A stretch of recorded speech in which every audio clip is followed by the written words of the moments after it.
துர்க்கை வழிபாடு சண்டையை குறைக்கும். முருகனுடைய வழிபாடு ஆரம்பத்தில் கொஞ்சம் சோதனையை கொடுக்கும், அப்புறம் ரொம்ப குறைச்சிரும்.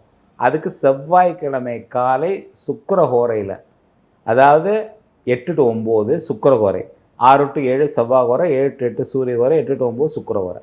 அந்த 8 to 9 டயத்தில் நீங்கள் தொடர்ந்து முருகப்பெருமான் வள்ளி தெய்வானை 3 அர்ச்சனை பண்ணணும். முருகனுக்கு ஒரு அர்ச்சனை, வள்ளி தெய்வானைக்கு தனியாக அஷ்டோத்திரம் இருக்குது, அதை சொல்லி பண்ணணும்.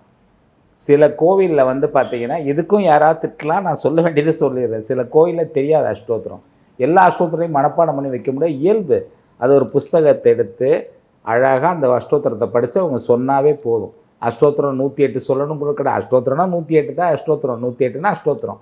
ஓரளவுக்கு சொல்லி அந்த அர்ச்சனை பண்ணிட்டு வந்தாங்கன்னாவே, இவங்க பேருக்கு சங்கல்பம் பண்ணிட்டு அர்ச்சனை பண்ணிட்டு வந்தாங்கன்னாவே அந்த சண்டைகள் குறையிறதுக்கு வாய்ப்பு இருக்குது.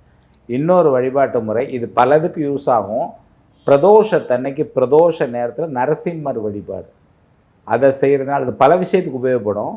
தொழிலில் வர போட்டி கூட அது உபயோகப்படும். அதுவும் வந்து சண்டை சச்சரவுகளை குறைக்கிறதுக்கு வாய்ப்பு இருக்குதுங்க.